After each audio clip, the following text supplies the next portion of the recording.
সরকার গঠনের পর আজ লোকসভার প্রথম অধিবেশন। লোকসভা নির্বাচনে জয়ী প্রার্থীরা সাংসদ হিসেবে আজ শপথ গ্রহণ করবেন। ইতিমধ্যে শুরু হয়ে গেছে শপথ গ্রহণ অনুষ্ঠান। এই শপথ গ্রহণ অনুষ্ঠানে রাষ্ট্রপতি দ্রৌপদী মুর্মুর কাছ থেকে সবার প্রথম শপথ গ্রহণ করেন প্রোটেম স্পিকার ভার্তুহারি মেহতাব। এরপর তিনি সংসদে গিয়ে একে একে লোকসভা নির্বাচিত সাংসদদের শপথ গ্রহণ করাবেন। সাংসদ হিসেবে সবার প্রথম শপথ গ্রহণ করবেন প্রধানমন্ত্রী নরেন্দ্র মোদী।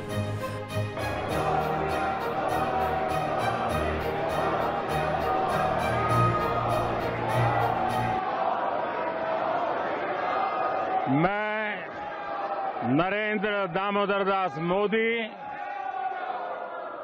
जो लोकसभा का सदस्य निर्वाचित हुआ हूं, ईश्वर की शपथ लेता हूं कि मैं विधि द्वारा स्थापित भारत के संविधान के प्रति सच्ची श्रद्धा और निष्ठा रखूंगा। অন্যদিকে প্রোটেম স্পিকার নির্বাচন নিয়ে অধিবেশনে দেখা গেছে দ্বন্দ্ব। সবথেকে বেশিবার যিনি সাংসদ হিসেবে নির্বাচিত হন তাকে প্রোটেম স্পিকার পদে নির্বাচন করা হয়, কিন্তু কংগ্রেসের কে সুরেশ 8বার সাংসদ হওয়ার পরেও তাকে স্পিকার নির্বাচন না করে বিজেপির সাংসদকে নির্বাচন করা হয় স্পিকারের পদে। গতকাল অবধি এই শপথ গ্রহণ অনুষ্ঠান চলবে। গতকাল পশ্চিমবঙ্গের সাংসদরা শপথ গ্রহণ করবেন বলে জানা যাচ্ছে।